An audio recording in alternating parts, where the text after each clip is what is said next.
Hey, I'm Luke. Today we're going to do a little makeshift weight room for people in the quarantine. So you get creative. You can use beers, champagne if you're fancy, wine, whatever.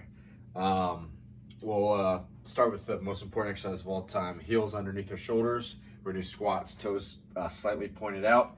And what we're going to do is we're going to keep the weight, whatever it may be. It could be beer, it could be soups, whatever you got. You're going to keep real close to your chest, real close to the sternum, elbows point down. We're going to sink our hips all the way. Keep your chest up as we go, all the way down, all the way up. You watch me from the side. Our hips are going to travel back. Knees are going to press out at the same angle as our toes. What we don't want, some of the biggest mistakes I see, is the knees cave in, especially on the way up. You will see this knee cave in. So really actively push your knees towards the opposite walls. Keep a straight line from your head down to your tailbone. That spine is super straight. All the muscles around it are engaged. We don't want the weight coming out forward. We want to keep the weight over our midfoot. Another option, you can put, heavy bags into a bag. You can really find heavy rocks outside, whatever you want to do. The next exercise we'll do overhead presses. We're going to start here. We're just going to press straight to the sky. Right here, press straight up. Bring your biceps towards the back of your ear. Watch me from the side. The main mistake I see, people think they're pressing straight up, but they actually finish with the weight out in front of them. We want you finishing here.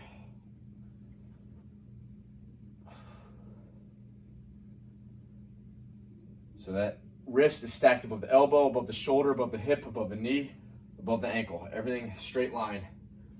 Your humerus bone, roughly from here to here, is going to be traveling full 180 degrees. Points all the way down, then all the way up. Almost done, guys. Nice and tall, core stable. All right, next one we'll do rows. So with this one, we're gonna do feet hip width apart, pretty narrow. Our hips are gonna hinge back so that our spine is gonna be parallel to the ground. We still want a straight line from our head down to our tailbone, so we don't want any of this. Big mistake I see here is people do it from this position. They're not actually parallel to the ground. And then to get parallel to the ground, all they do is they round their back. So what we want to do is actually just hinge deeper at the hips. From here, all we're going to do is we're going to pull straight up right here. What we don't want is your hands coming towards your armpits. We want them coming a little more towards your pockets. We really want this shoulder blade movement right here, this retraction. So when we're coming up, we really want to pinch our shoulder blades up in the back. Really stick your chest out.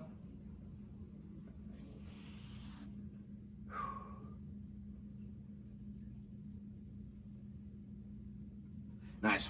Our fourth and final exercise, so we're doing a little bit of upper body, lower body, going back and forth. We'll get creative and we'll use the bag. So with this one, what we'll do, we'll get a good grip here. And all we're gonna do is we're gonna do deadlifts. So we'll do heels, hip width apart, so pretty narrow.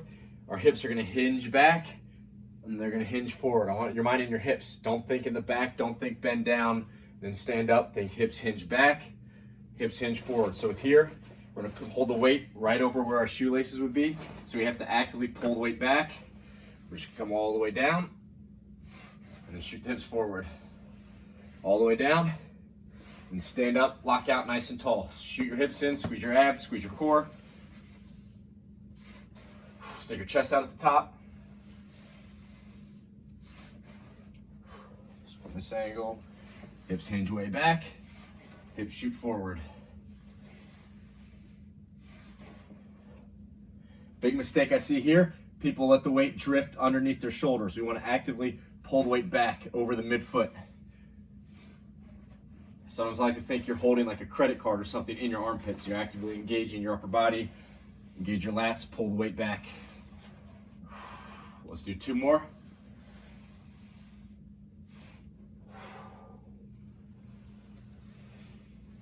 Hips hinge back and hinge forward. As we hinge forward, what we really want to think is we're pushing the feet through the floor, back and down. You're really extending the hip.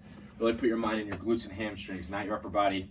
So that's gonna be the circuit you can run through. What we'll do is we'll show another option for anyone that has just one thing heavy, or just say they can only find one bottle of wine or something. We can do all those same exercises. So if you're gonna hold one weight, you can hold it right here. Same thing when you run through your squat routine.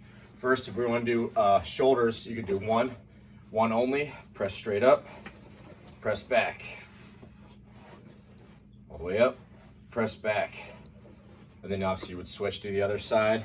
If you have only one can of soup or something, same thing. We can hinge over and do the rows. With these, I actually like to bring one foot back, rest my forearm here, and same concept. Our spine is still roughly parallel to the floor, still straight from our head to our tailbone. We're not rounding.